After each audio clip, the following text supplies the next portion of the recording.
This AI-generated conversation is a summary of the original Mobrium research article. Full article link below. Get your free employer reputation report outlining your company's health on sites like Glassdoor, Indeed, Comparably, and in her site. And if you're looking to grow your career, enroll in Mobrium Academy. Earn SHRM professional development credits and a certificate of employer reputation management. Scan the QR codes or visit mobrium.com.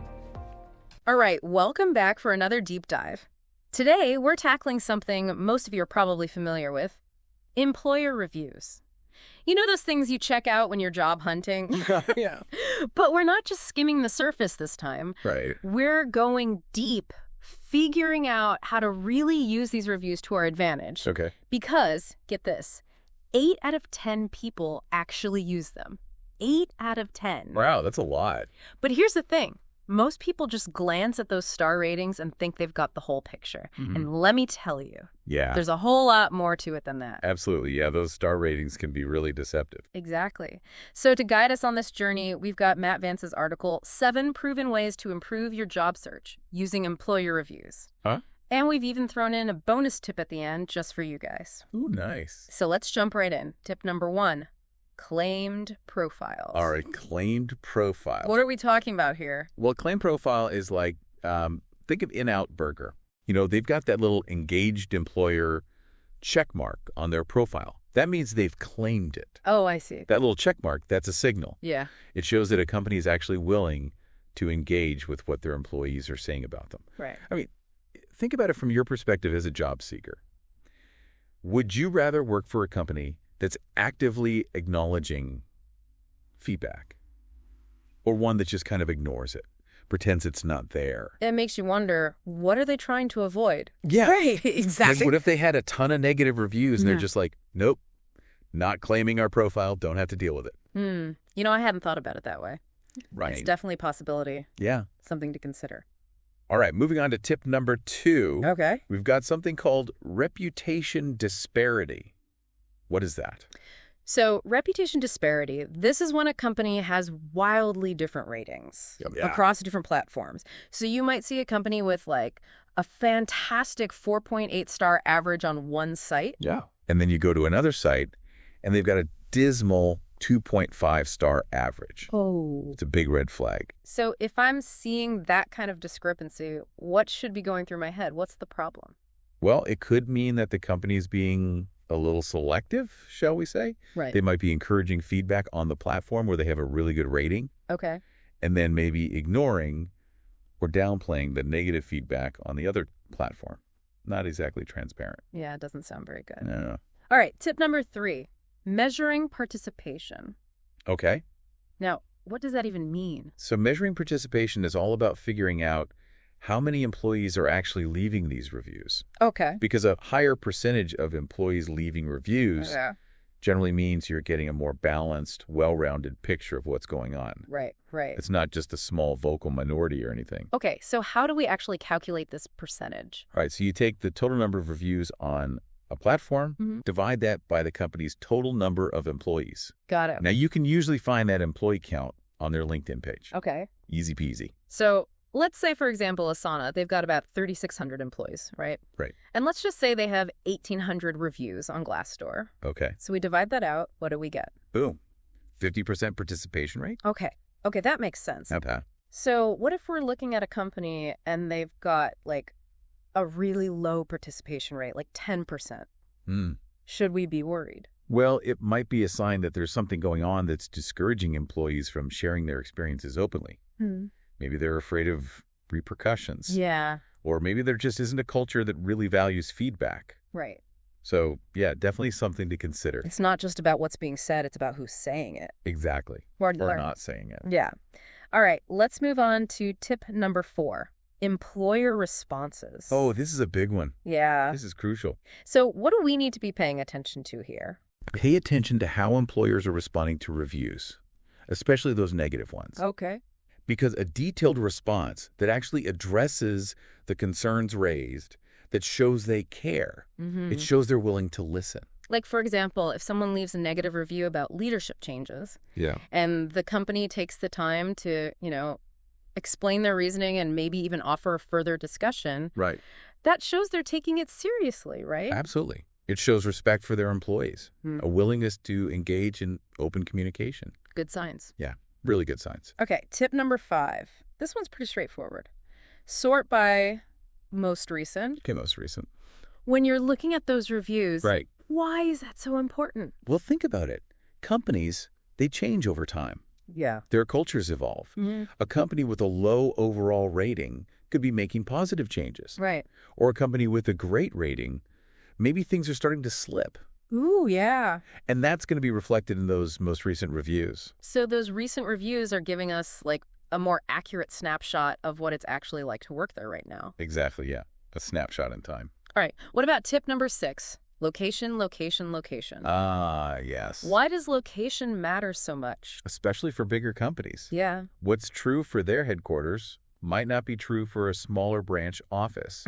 You might find that one location has a much lower rating than the company's overall average. Right. Like in this example we've got here, the Redlands, California branch, 1.7-star rating Oof. compared to the company's overall 3.5 stars. That's a big difference. Big difference. So yeah, whenever you can, filter your search by location to get that localized view. Makes sense. Makes sense. Okay. All right. Tip number 7. This is about debunking those suspiciously positive reviews.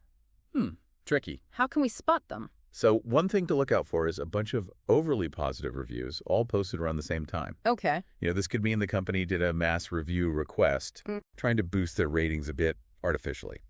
But aren't some positive reviews genuine even if they are, part of a mass request? Oh, absolutely. You're right. How do we tell the difference? It's about looking for those details, those genuine detailed reviews that give you real insights into the company culture. Okay. Not just like, great place to work. Right. Right. You want the specifics. So we've covered 7 tips. Now, Matt Vance throws in a bonus tip. The bonus tip. What's he got for us? This is a good one. He suggests that during an interview, you subtly bring up employer reviews Ooh, sneaky. and ask about their philosophy on them. Okay. Something like, what is the company's approach to employee feedback shared online? I like that. It's a way to gauge their commitment to transparency. Yeah, you're not just straight up asking about the reviews. Right. You're asking about their philosophy. Exactly. And their response could tell you a lot about how they value, their employees' voices. Yeah. Exactly. If they get defensive or dismissive, that's a major red flag. Ooh. But if they're open and honest about how they handle feedback, that's a great sign.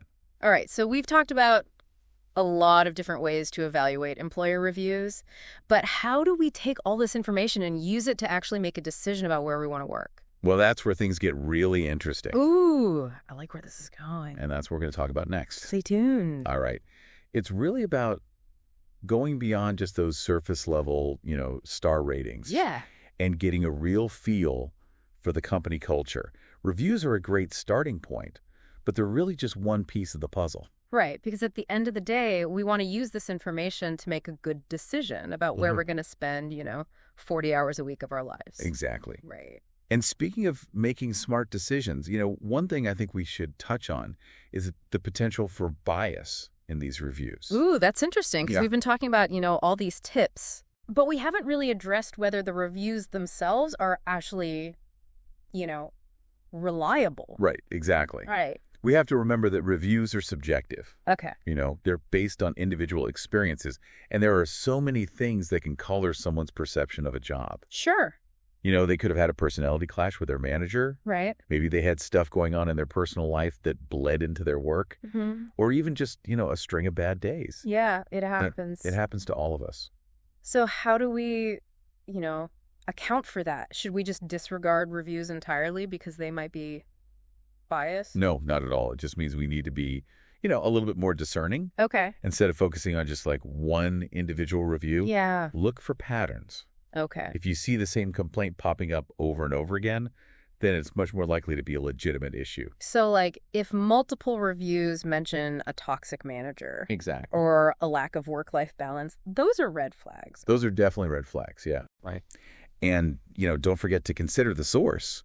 Oh. Is the review from a current employee or someone who left the company? Mm-hmm. What was their role? Right. All of that context can be really helpful in figuring out how much weight to give a particular review. I'm starting to feel like an employer review detective. That's the spirit. Right. Remember, the goal isn't to find the perfect company, Yeah. because those simply don't exist. Right. It's about finding a company that aligns with your values and your priorities. At a place where you can thrive, right? Exactly. Where you can actually, use your skills, contribute, Yes. and feel good about the work that you're doing. And feel good about the work. Yeah, absolutely. Speaking of, using tools strategically, let's go back to that bonus tip that Matt Vance gave us Okay. about asking companies about their approach to employee feedback during an interview. Right. What are your thoughts on that? I think it's a brilliant tip. Yeah. It shows that you're thoughtful, that you care about company culture, Right. which are always attractive qualities in a candidate. And it gives you a chance to kind of observe how they react to that kind of, potentially tough question. Absolutely, yeah. If they're open and honest about their feedback process, that's fantastic. Right. But if they get defensive or evasive, Oh. yeah, that's a big red flag, wouldn't you say? Huge red flag. Yeah, It's like a little test to see if they actually practice what they preach exactly. when it comes to valuing employee feedback. It gives you a window into how they really view their employees' voices. This whole conversation has just made me realize how much I was overlooking before Me too. when I would just kind of skim those star ratings and be like, oh, okay, that's fine. Right, exactly. You just take it at face value. Yeah. I never thought about it, in such a nuanced way before. It's about using the reviews as a launch pad Mm-hmm. to really dive deeper Yeah. into what it's really like to work at a company. It's like we're taking those reviews and turning them into, actionable intelligence. Yes. Actionable intel. I love it. Right. That's a good one. But it's not just about, finding the right company. Mhm. It's also about, giving yourself the best chance to actually thrive once you're there. That's such an important point. Right. If you go into a new job with a good understanding of the company culture, Mm-hmm. you're going to be so much better equipped to deal with any challenges that come up. It's like having a roadmap before you even start the journey. Exactly. Right. Love that. Okay, before we wrap up, I want to go back to something we touched on earlier, that whole idea of bias in reviews. Yes. We talked about, how personal experiences can influence them. Right. But what about cases where a company is actually deliberately trying to manipulate those reviews? Yeah, that's a good point. You know what I mean? Yeah. We talked about, low participation rates being a red flag. But what about companies that, go even further? Oh, yeah. And actively try to discourage negative feedback. Right. That's a whole other level. Right. It's one thing to encourage positive reviews, but if they're actively trying to silence any dissenting voices, that's a problem. Yeah. Because a company that doesn't want to hear any negative feedback, that could create a culture of fear where employees are afraid to speak up about legitimate concerns. Makes sense. And that could give potential employees a really skewed impression of what it's actually like to work there. Yeah, like you're not getting the full picture. Exactly. Imagine trying to choose a book based on its cover, but someone's ripped out all the pages that have anything negative to say. Right, exactly. You're not getting the full story. Not at all. So what can job seekers do to avoid falling into that trap? it comes down to, being a savvy consumer of information. Okay. Don't just take everything you read at face value. Think critically Yeah. about, who's writing the review, what their motivations might be. And whether there are any signs that the company might be trying to control the narrative. It all goes back to those detective skills. Exactly. Put on your detective hat. Right. And here's the thing. Yeah. Even if a company has a few negative reviews, Yeah. that doesn't automatically mean it's a bad place to work. Right. Every company has strengths and weaknesses. Sure. It's about finding a place where the strengths align with what you're looking for. Yeah, exactly. And where you feel like you can contribute your talents. Right. So to wrap things up, it seems like the main takeaway here is that employer reviews can be incredibly useful, oh, yeah. but only if you know how to use them effectively. Couldn't agree more. Right. Don't just rely on those star ratings, like we said before. Yeah. Look for patterns. Mm-hmm. Consider the source. And don't be afraid to ask those tough questions. All right. And remember, these reviews are just one data point in your job search journey. One data point. That's right. Right. Talk to people in your network. Mm-hmm. Do your own research. Yeah. And most importantly, trust your instincts. This has been a fascinating deep dive It has. into the world of employer reviews. Yeah. Who knew? I feel like I've learned so much about how to approach them, strategically You too. and really think about them critically. It's amazing how much we can glean from them when we go beyond just those star ratings. Yeah, absolutely. And for listeners out there, remember what we've talked about today. Think critically, ask questions, and don't be afraid to, look beneath the surface. You might be surprised by what you discover. Yeah, those reviews can be a real gold mine of information Ooh, I like that. if you know how to mine them effectively. I love that. Well, thanks for joining us for another insightful deep dive. It's been a pleasure. And to all of our listeners out there, happy job hunting. Happy hunting. We'll see you next time. It's like we've got this whole toolkit now I know, right? for deciphering employer reviews. Like a detective's toolkit for your job search. And using those tools effectively, that can really make a difference Yeah. in finding a job that you actually love. Absolutely. It's not just about getting a job, any job. Right. It's about finding the right one for you. Exactly, the right fit. Right.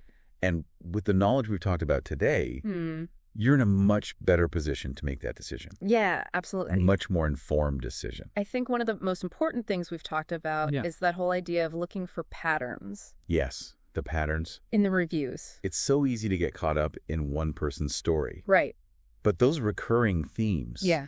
those are what really give you a sense of the company culture. Like if you see multiple reviews mentioning, I don't know, lack of work-life balance Exactly. or a toxic manager, Red flag. that's a pretty strong signal. Big red flag. Right. Yeah, it's those patterns Yeah. that help you separate, the real deal from the noise. And it's not just about those red flags, right? It's also about finding those positive patterns Yes. that show that a company is actually, aligned with your values. Absolutely. Like if you see people talking about, Mhm. Employee development, a supportive leadership team, Yes, that's a good sign. those are good signs. Definitely green flags. Right. Green flags. Yeah. I think it's also important to keep in mind that company culture isn't, static. Oh, absolutely not. It's constantly It's changing. always evolving. Right. Yeah. And that's why it's so important to look at those recent reviews, Yes, the most recent, like we were saying. they give you that up-to-date picture Yeah. of what it's like to work there now. It's almost like taking the company's pulse. Ooh. I like that. Right? Taking the pulse, yeah. And just like our pulse, it can fluctuate. Exactly. It can go up, it can go down. Right, exactly. Things change. Thinking back to the beginning of our conversation, I'm really struck by how much my perspective on these employer reviews has changed. I know, me too. Right. It's been a real eye-opener. I used to think of them as just like Yeah. a quick way to get a general sense of a company. Right. Just a quick glance. But now I realize there's so much more than that, So much more. right? It's like we've unlocked this whole new level of understanding. Yeah. And that understanding can be really powerful Absolutely. for job seekers. So to all of you listening out there, go forth and use this knowledge. Yes, go for it. Approach those employer reviews strategically. Don't be afraid to dig a little deeper. Right. Ask tough questions. Mm-hmm. Put those detective skills to work. Remember, these reviews are just one piece of the puzzle. One piece. Right. Talk to people in your network. Do your research. Yeah. Trust your gut. Finding the right job is a journey, It is a journey. and these tools can help you along the way. They can help you navigate. Absolutely. Well, I think that's a perfect note to end on. I agree. Thanks for joining us for another deep dive. Always a pleasure. And to all our listeners out there, happy job hunting. Happy hunting, everyone. We'll see you next time. Thanks for listening. Be sure to follow Mobrium on your favorite social media platforms for more tips and research about employer reputation, employer branding, and company culture.